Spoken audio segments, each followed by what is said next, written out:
இந்த உலகத்துல இருக்கிறதுலயே மிகப்பெரிய சாதனையாளர்கள் கிட்ட போய் நீங்க யார் ஒருத்தர் முட்டாள் அப்படின்னு கேட்டீங்கன்னா அவங்க அதுக்கு ஒரு பதில் தான் சொல்லுவாங்க.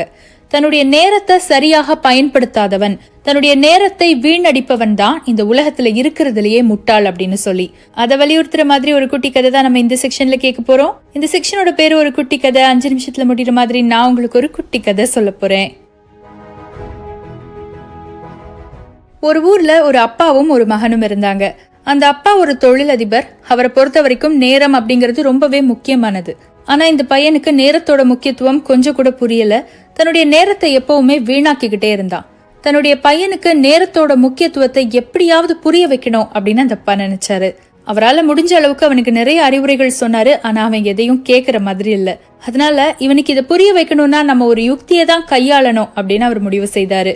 ஒரு நாள் அதனால அந்த அப்பா அந்த பையனை தன்னோட கார்ல உட்காத்தி வச்சுக்கிட்டு ஒரு பார்க்குக்கு கூட்டிட்டு போனாரு.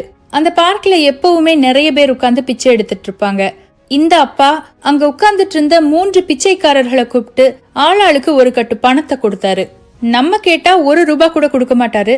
இப்ப இவ்ளோ பணத்தை வாரி வழங்குறாரே அப்படின்னு நினைச்சுக்கிட்டா அந்த பையன். அந்த அப்பாவுக்கு அந்த பையன் முகத்தை பார்த்தாலே அவன் என்ன நினைக்கிறான் அப்படின்னு புரிஞ்சுது.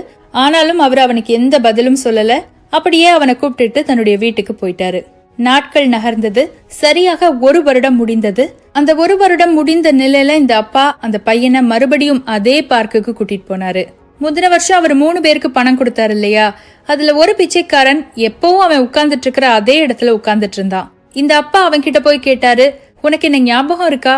நான் போன வருஷம் உனக்கு நிறைய காசு கொடுத்தனே, அந்த காசெல்லாம் நீ என்ன பண்ணுன? மறுபடியும் இங்கேயே வந்து உட்கார்ந்துட்டு இருக்கிறியே அப்படின்னு. அதுக்கு அந்த பிச்சைக்கார சொன்னா, உண்மைதான், நீங்க நிறைய பணம் கொடுத்தீங்க. அந்த பணத்தை என்ன பண்றதுன்னு எனக்கு தெரியல. அதை நேரா எடுத்துக்கிட்டு அடுத்த 2 மாசத்துக்கு நான் பிச்சை எடுக்கவே இல்லை. அந்த பணத்தை வச்சே சாப்பிட்டுட்டு சந்தோஷமா இருந்தேன். 2 மாசம் முடிஞ்ச உடனே பணம் எல்லாம் காலியா போயிருச்சு. மறுபடியும் இதே இடத்துக்கு வந்து உட்கார்ந்துட்டேன் அப்படின்னா. இப்போ இந்த அப்பா அவன் கிட்ட கேட்டாரு, உன் பக்கத்துல இன்னும் 2 பிச்சைக்காரர்கள் உட்கார்ந்து இருந்தாங்க இல்லையா, அவங்கள எங்க அப்படின்னு சொல்லி. உடனே அவன் சொன்னான், அதுல ஒருத்தனுக்கு என்ன ஆச்சுன்னு எனக்கே தெரியாது. ஆனா இன்னொருத்தர் இருக்கானே, அவன் இப்ப பிச்சையெல்லாம் எடுக்கல. அதோ எதிர்த்தாப்புல ஒரு ஐஸ்கிரீம் கடை தெரியுது பாருங்க, அந்த ஐஸ்கிரீம் கடையே அவனோடதுதான் அப்படின்னு சொன்னான். இந்த அப்பா நேரா அந்த ஐஸ்கிரீம் கடைக்கு போனாரு. உண்மையாவே இவர் பணம் கொடுத்திருந்த அந்த பிச்சைக்காரன் ஒரு பெரிய ஐஸ்கிரீம் கடை வச்சு நடத்திட்டு இருந்தான். இவரை பார்த்த உடனே இவருடைய கைகளை வந்து பிடிச்சுக்கிட்டு நன்றியும் சொன்னான். இவருக்கு ரொம்ப சந்தோஷமா இருந்தது. இவர் அவன்கிட்ட கேட்டாரு, நான் உன்னோட சேர்த்து இன்னும் 2 பேருக்கு பணம் கொடுத்தேன் இல்லையா, அதுல நல்ல உயரமா ஒருத்தன் இருந்தான்ல, அவனை எங்க அப்படின்னு சொல்லி. அதுக்கு அந்த ஐஸ்கிரீம் கடை வச்சிருந்த நபர் சொன்னாரு, கொஞ்ச தூரம் இப்படியே நீங்க போனீங்கன்னா ஒரு கும்பல் உட்கார்ந்து சீட்டு விளையாடிட்டு இருப்பாங்க. நீங்க கொடுத்த மொத்த பணத்தையும் அவன் அந்த சூதாட்ட கும்பல் கிட்ட தான் கொண்டு போய் கொடுத்தான். சூதாட்டம் இல்லையா, கொஞ்சம் விளையாடின உடனேயே அவனுக்கு இன்னும் நிறைய விளையாடணும்னு ஆசை வந்துருச்சு.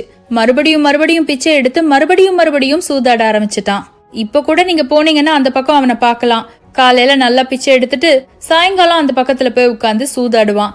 நீங்க அவனுக்கு அந்த பணத்தை கொடுத்ததுக்கு கொடுக்காமலே இருந்திருக்கலாமோன்னு எனக்கு பல நாள் தோணும் அப்படின்னு. இப்போ அந்த அப்பா தன்னுடைய மகனை பக்கத்துல கூப்பிட்டு வச்சுக்கிட்டு அவனுடைய தோல்ல கை போட்டுட்டு சொன்னாரு, நான் இந்த 3 பேருக்கும் ஒரே நாள் ஒரே அளவு பணத்தை தான் கொடுத்தேன். அதுல ஒருத்தன் அந்த பணத்தை வச்சு என்ன பண்ணணும்னு கூட தெரியாம போன வருஷம் நம்ம என்ன நிலைமையில பார்த்தோமோ அதே நிலைமையில தான் இன்னும் இருக்கான். இன்னொருத்தன் அதே பணத்தால சூதாட்டத்துக்கு அடிமையாகி தான் ஏற்கனவே இருந்ததை விட மோசமான ஒரு நிலைமையில இருக்கான். ஒரே ஒருத்தன் மட்டும்தான் அதை மிக சரியாக பயன்படுத்திட்டு எல்லாருமே பாராட்டுற அளவுக்கு உயர்ந்திருக்கான். அதுக்கு காரணம் என்னன்னா, நான் கொடுத்த பணத்தை அவன் வெறும் பணமா மட்டும் பார்க்கல, முதலீடா பார்த்தான். அவன் அந்த பணத்தை முதலீடா பார்த்ததுனாலதான் அந்த பணம் அவனுக்கு ஒரு எதிர்காலத்தையே கொடுத்திருக்கு. இந்த பணத்தெல்லாம் ஒரு பக்கம் வச்சிரு. நமக்கு கொடுக்கப்படுற நேரம் அப்படிங்கிறது பணத்தை விடவும் அதிக மதிப்பு வாய்ந்தது. நம்ம நினைச்சா நம்முடைய நேரத்தை மொத்தமா வீணாக்கவும் முடியும். அந்த நேரத்தையும் வீணாக்கி நம்ம ஆரோக்கியத்தையும் சேர்த்து கெடுத்துக்கவும் முடியும். அதே நேரத்தை முதலீடாக்கி 2 மடங்கா உயர்ந்து ஒரு நல்ல எதிர்காலத்தை அடையவும் முடியும். என்னுடைய மகனான நீ இதுல எந்த வகையில இருக்க விரும்புற அப்படின்னு கேட்டாரு அந்த அப்பா. அன்னைக்கு அந்த அப்பா அந்த பையன் கிட்ட கேட்ட கேள்விய இன்னைக்கு நானும் உங்ககிட்ட கேக்குறேன். எப்படி அந்த பிச்சைக்காரர்கள் எல்லாருக்கும் பணம் கொடுக்கப்பட்டதோ அதே மாதிரிதான் நம்ம எல்லாருக்கும் ஒவ்வொரு வருடத்தின் ஆரம்பத்திலும் 365 நாட்கள் கொடுக்கப்படுது. இதோ இந்த 1 வருடம் முடிஞ்சாச்சு, அடுத்த வருடம் பிறக்க போது. நமக்கு கொடுக்கப்படுற அந்த அடுத்த வருடத்தை நம்ம எப்படி பயன்படுத்த போறோம்?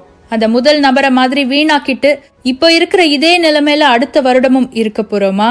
அந்த 2வது நபரை மாதிரி இந்த நேரத்தை தவறா பயன்படுத்தி இதை விட மோசமான ஒரு நிலைமையில இருக்க போறோமா?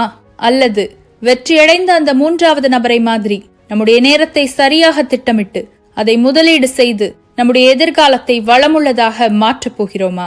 என்னுடைய நேரத்தை நான் சரியா பயன்படுத்தணும்னு மட்டும்தான் நினைப்பேன். நீங்க எல்லாரும் கூட அதே மாதிரி உங்க நேரத்தை மிக சரியாக பயன்படுத்தி முன்னேறணுங்கிறது தான் என்னுடைய விருப்பமும்.